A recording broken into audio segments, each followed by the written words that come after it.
sahabat bahasa, jumpa lagi di Siniar Sasambo edisi Bincang Bersama Tokoh. Nah, hari ini kita kedatangan narasumber istimewa karena dia ini dari salah satu organisasi yang berada di bawah naungan Kantor Bahasa Provinsi Nusa Tenggara Barat. Dan baru-baru ini salah satu anak binaan ya dari organisasi ini berhasil meraih prestasi sebagai terbaik 4 Duta Bahasa Nasional tahun 2021. Kita berikan tepuk tangan dulu. Sudah ada Yuda Arianto, Sekretaris Jenderal Ikatan Duta Bahasa Provinsi Nusa Tenggara Barat. Tapi sebelum kita bahas lebih lanjut terkait dengan IKA Dubas NTB nih Yuda, gimana kabarnya hari ini? Luar biasa Kak Rizka. Luar biasa, baik. Sehat ya, terlihat dari senyumannya cerah banget. Terima kasih loh ya. Udah, sapaannya Uda nih, Uda Ari, walaupun namanya Yuda Arianto, kita lebih akrab panggil Uda aja. Uda, selama berada di Ikatan Duta Bahasa Provinsi Nusa Tenggara Barat ini tentunya anggotanya banyak ya Dak ya. Tapi mungkin yang jadi pertanyaan sahabat bahasa terkait dengan IKA Dubas NTB, apakah yang tergabung menjadi anggota ini hanya pemenangnya aja? Seperti yang kita ketahui kan pemenang Duta Bahasa hanya pemenang 1, pemenang 2, dan pemenang favorit, atau bisa semuanya nih? Baik, kalau ditanya tentang IKA Dubas atau Ikatan Duta Bahasa Nusa Tenggara Barat, kita tahu bahwa setiap tahunnya itu akan ada pemilihan Duta Bahasa untuk Provinsi Nusa Tenggara Barat, Kak. Jadi yang tergabung menjadi IKA Dubas NTB itu ya seluruh finalis yang pada saat itu menjadi finalis Duta Bahasa Nusa Tenggara Barat. Jadi setiap tahunnya bukan hanya pemenang. Jadi mulai dari 20 besar ya itu yang akan masuk menjadi Ikatan Duta Bahasa Nusa Tenggara Barat. Wah, dan tentunya IKA Dubas NTB ini sesuai dengan tema kita hari ini nih sahabat bahasa, akan ngebahas tentang apa sih program kerja dari IKA Dubas NTB. Berarti IKA Dubas NTB nggak hanya tergabung menjadi satu organisasi yang isinya hanya alumni terus ya udah buat silaturahmi aja, tapi ternyata ada program kerjanya. Tentu. Sejauh ini selama menjabat sebagai sekjen maupun sebagai pemenang Duta Bahasa tahun-tahun sebelumnya nih, apa yang udah lakukan bersama dengan IKA Dubas NTB? Baik, kalau ditanya tentang proker dari IKA Dubas NTB sendiri, kita mempunyai beberapa proker.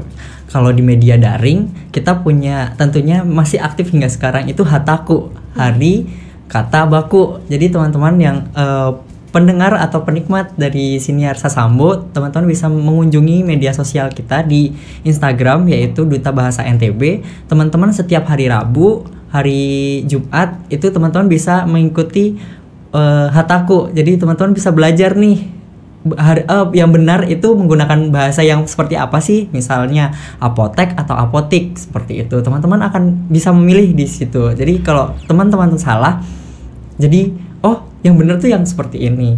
Selain itu juga program yang secara luring dari IKA Dubas NTB ini ada kreasi, kemudian ada petasan yang dari tahun 2019, kemudian di tahun 2020 itu pemenang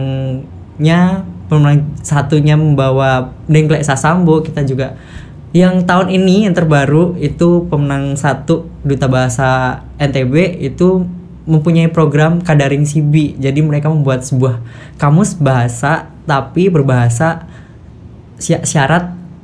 Berbahasa isyarat. Iya, berbahasa isyarat. Jadi kita belajar bahasa isyarat itu bukan hanya untuk sebagai hanya orang tuli atau sahabat tuli aja yang menggunakan bahasa itu, tapi kita sebagai sobat tuli, sobat dengar, mereka sebutnya sobat dengar, itu kita juga harus belajar biar kita bisa saling komunikasi dua arah seperti itu Kak Rizka. Baik, nah kegiatan luringnya nih mulai dari kreasi, terus ada petasan, Dengklek Sasambo.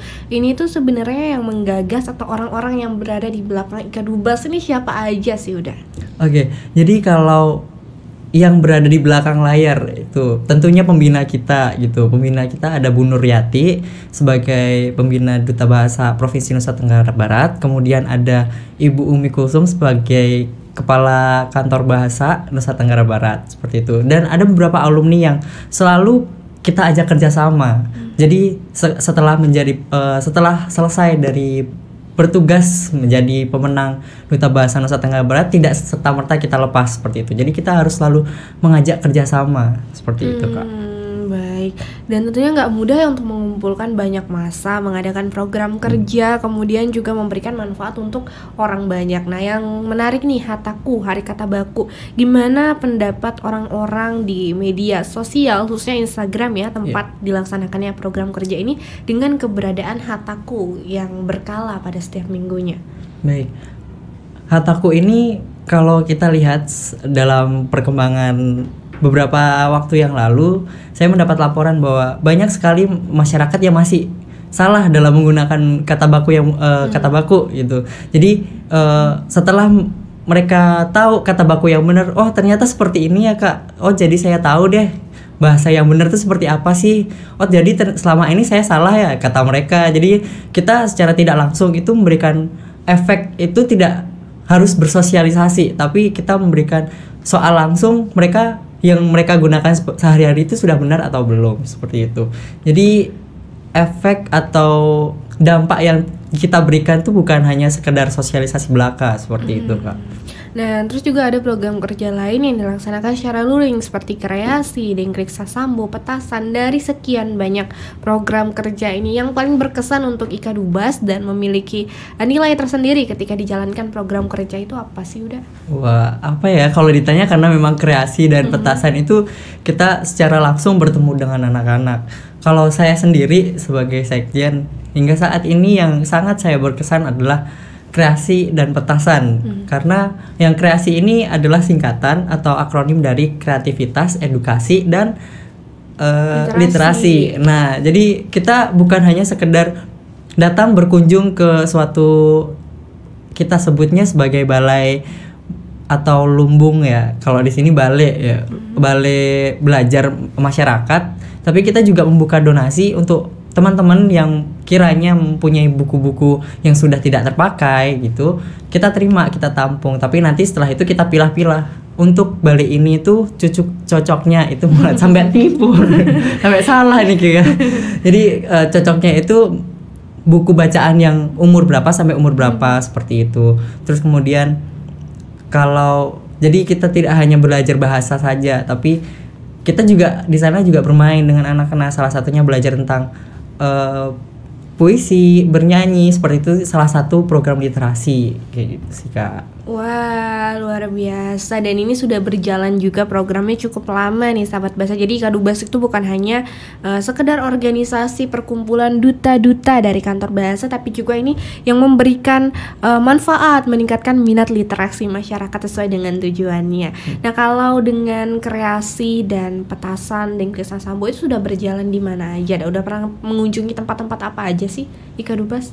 Baik, kalau Dengkrik Sasambo kita kemarin tahun 2020 itu berkunjung ke sekolah binaan Kota Mataram, yaitu ada di daerah Lingkar ya kalau nggak salah alamatnya. Terus kemudian untuk petasan sendiri itu kita laksanakan di Balai Ade Gunung Sari. Kemudian untuk reaksi ini kita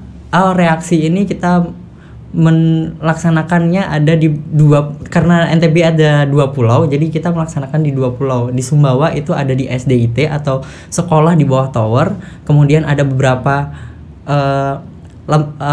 apa sih kita sebutnya tadi, balai belajar masyarakat itu yang ada di Sumbawa juga. Kalau di Nusa Tenggara Barat kita sempat juga beberapa di itu balai-balai masyarakat, belajar masyarakat. Bahkan sampai ke Teteh Batu Lombok Timur. Benar ya, salah satu sekali. desa wisata di sana nih Ika Dubas, karena saya mantau juga dari Instagramnya sahabat bahasa.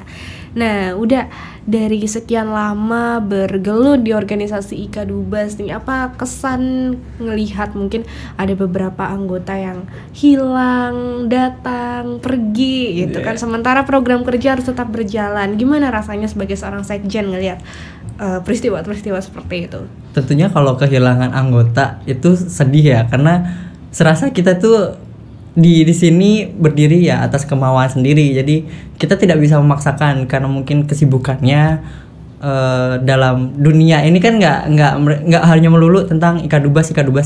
Jadi mungkin ada kesibukannya tidak bisa ditinggalkan. Jadi ya kita harus merelakan untuk tidak mengikuti beberapa kegiatan kita. Namun kita tetap menjalin komunikasi yang penting, karena dari komunikasi kita belajar untuk bersilaturahmi itu berkelanjutan, seperti itu.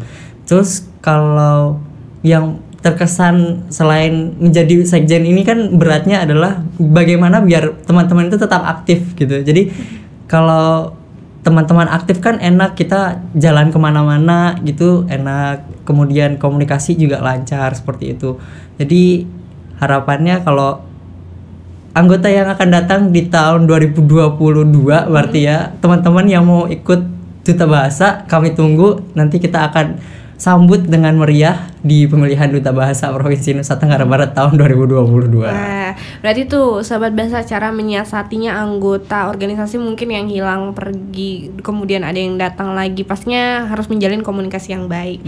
Nah, udah selama Ika Dubas berjalan dengan program-program yang sedemikian rupa, apakah program-program ini datangnya dari inisiasinya Ika Dubas atau memang ada peran dari kantor bahasa untuk memberitahu Ika Dubas ayo melaksanakan program seperti ini gitu, seperti apa udah? Baik, kalau sementara ini kami masih selalu berkomunikasi dengan kantor bahasa mengenai program-program yang kami laksanakan baik secara luring maupun daring. Kita berkoordinasi dengan pembina terutama apakah program ini layak kita gunakan atau kita laksanakan seperti itu.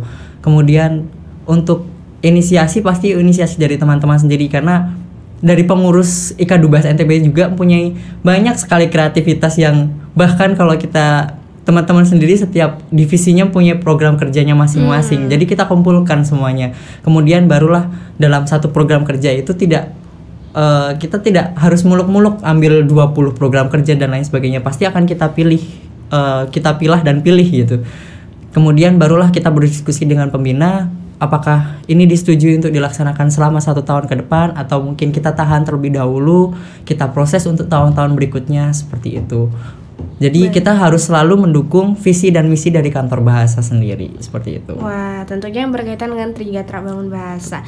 Nah, dari tadi kita belum ngobrolin soal divisi-divisi yang ada di Ika Dubas NTB. Kan katanya udah nih, ternyata setiap divisi punya program kerja yang tentunya berkaitan dengan meningkatkan minat literasi masyarakat. Divisi-divisi di Ika Dubas nih apa aja sih udah? Baik, yang pertama kalau badan pengurus harian itu tentunya ada ketua, sekretaris jenderal dan bendahara dan beberapa ketua divisinya. Nah, kalau divisinya itu yang pertama ada divisi media dan sosial, media komunikasi. Jadi mereka yang akan mengurusi media sosial kita. Kemudian sebagai kalau bahasa internasionalnya itu PR-nya lah seperti itu. Kemudian ada rumah tangga mengurusi SDM dari Ika Dubas sendiri. Jadi seluruh alumni, pendataan dan lain sebagainya itu berada di rumah tangga. Kemudian ada pembinaan dan pengembangan. Pembinaan dan pengembangan sendiri ini yang membantu teman-teman duta bahasa, pemenang Duta Bahasa Provinsi Nusa Tenggara Barat setiap tahunnya itu untuk mempersiapkan diri menuju ke pemilihan nasional seperti itu, Kak. Wah, dan ternyata hasil kerja keras Ika Dubas membantu teman-teman yang akan berangkat ke nasional itu tidak sia-sia karena 2021 mendapatkan gelar terbaik 4 Duta Bahasa Nasional. Gimana nih Ika Dubas pada saat persiapan teman yang akan berangkat ke nasional mengambil peran sehingga akhirnya di nasional dapat nih juara? Ya, puji Tuhan tahun ini kita bersyukur banget kita mendapatkan gelar terbaik 4 di Duta Bahasa Nasional tahun 2021. Ini sangat di luar ekspektasi kita walaupun kita mempunyai target gitu. Jadi di tahun ini peran dari Ika Dubas sendiri yang pertama pasti akan memantau perkembangan dari mereka mulai dari mendiskusikan apa program kerja yang akan mereka bawa, kemudian hal-hal apa saja yang perlu mereka siapkan, kemudian karena ada proses minat bakat juga, jadi kita selalu memantau apa minat bakatnya, kemudian persiapannya sudah sampai mana, kemudian tata busana kita juga harus membantu mereka persiapannya seperti apa dan lain sebagainya, seperti itu sih, Kak. Luar biasa. Nah, dalam perjalanan Ika Dubas, tentunya Ika Dubas sebagai organisasi itu nggak bisa berdiri sendiri kalau mau mengadakan kerjasama atau untuk melebarkan sayapnya. Sejauh ini pernah nggak sih Ika Dubas kerjasama dengan mungkin TBM atau organisasi lain untuk melaksanakan kegiatan-kegiatan literasi yang bermanfaat untuk masyarakat di NTB? Nah, tadi kelupaan karena masih ada satu divisi, yaitu divisi kerjasama, Kak. Nah, jadi divisi kerjasama ini beberapa kali selain dari Penaja sendiri kita bekerja sama dengan Penaja, kita juga bekerja sama dengan TBM Kak untuk melaksanakan program kerja yang telah kita susun gitu. Kalau dengan kan Ikatan Duta Bahasa yang nggak lepas dari Duta Bahasa Provinsi Nusa Tenggara Barat nih. Kalau dengan duta-duta dari instansi lain, mungkin pernah mengadakan kerjasama atau kegiatan bareng nggak sih udah Ikadubes NTB ini? Kalau kegiatan bareng dari inisiasi Duta Bahasa Nusa Tenggara Barat hampir jadi Kak, cuman karena memang terkendala karena masih dalam kondisi pandemi, jadi kita pending dulu deh seperti itu. Kita tahan dulu seperti itu. Terus kemudian untuk kerjasama dari berbagai pihak duta sebagai bukan hanya sekedar undangan dan kita hanya sapa salam dan sebagainya itu tidak, tapi ada beberapa kegiatan yang sudah sering kita laksanakan yaitu dengan beberapa duta, yaitu duta dari Lombok Timur, kemudian Lombok Tengah, duta-duta dari Kota Mataram sendiri juga pernah seperti itu. Baik, jadi nggak hanya literasinya ini nggak hanya diam hanya pada Ikadubes saja, tapi juga melaksanakan kerjasama dengan berbagai duta yang ada di Nusa Tenggara Barat. Karena saya juga perhatikan ya, ternyata pernah bekerja sama dengan mungkin Teruna Dedara Lombok Tengah, Putri Mandalika di salah satu desa wisata di sana ya untuk memperkenalkan pariwisata, tapi juga mengimbangkan penggunaan bahasa Indonesia di lingkungan wisata. Wah, ini luar biasa sekali kegiatan Ikadubes, karena jarang loh ada organisasi yang isinya nih anak-anak duta tapi mau berperan langsung untuk masyarakat dan memberikan manfaat secara luas. Wah, luar biasa. Nah, Ikadubes NTB ini sendiri udah harapan kedepannya terkait dengan organisasi dan program-program tentang peningkatan minat literasi masyarakat di NTB ini seperti apa? Tentunya harapan kami ya seperti halnya Trigatra Bangun Bahasa. Jadi kita harus yang pertama kita bisa mengutamakan bahasa Indonesia dimanapun dan kapanpun. Kemudian kita juga tetap harus melestarikan bahasa daerah. Dengan melestarikan bahasa daerah kita tidak akan lupa daerah kita sendiri. Dan tentunya yang terakhir yaitu menguasai bahasa asing. Dengan menguasai bahasa asing kita menguasai dunia. Seperti itu. Menarik sekali apa yang disampaikan oleh Yuda Arianto, Sekretaris Jenderal Ikadubes NTB. Harapan ini teman-teman maupun sahabat bahasa yang sedang menyaksikan video ini nantinya bisa hatinya tuh tergugah untuk ikut Duta Bahasa Nusa Tenggara Barat tahun selanjutnya, karena pasti nggak sabar dong ya untuk ngelihat potensi-potensi baru di Nusa Tenggara Barat. Terakhir nih, udah apa yang mau disampaikan mungkin untuk Ikadubes NTB yang sedang menonton tayangan udah saat ini, karena kan Ikadubes itu banyak banget orangnya dan yang terpilih di sini untuk mewakilkan bersuara tentang Ikadubes tuh udah. Jadi terima kasih untuk teman-teman yang sudah mengizinkan saya sebagai Sekjen Ikadubes NTB untuk mewakili teman-teman. Tadi ada beberapa pesan dari teman-teman juga, semangat, jangan patah semangat untuk belajar bahasa, karena berbahasa itu tidak akan ada matinya. Jadi semakin kita belajar bahasa, semakin dalam ilmu yang kita punya, dan semakin dalam pula kita belajar akan budaya orang. Seperti itu, Kak. Wah, betul sekali, karena mempelajari budaya itu nggak mungkin tanpa kita mempelajari bahasa. Begitu juga sebaliknya, belajar bahasa berarti belajar budaya daerah tertentu. Terima kasih udah datang di Siniar Sasambo. Jangan bosan-bosan ya, dan semoga Ikadubes NTB semakin semangat untuk menyebarkan manfaat.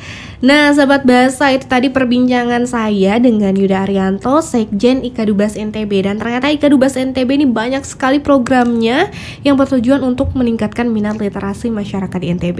Untuk sahabat bahasa mungkin yang ingin lebih tahu banyak terkait dengan program kerja Ikadubes NTB, bisa langsung saja mengunjungi Instagram @dutabahasa NTB. Sampai di sini dulu perjumpaan kita dalam Siniar Sasambo edisi kali ini.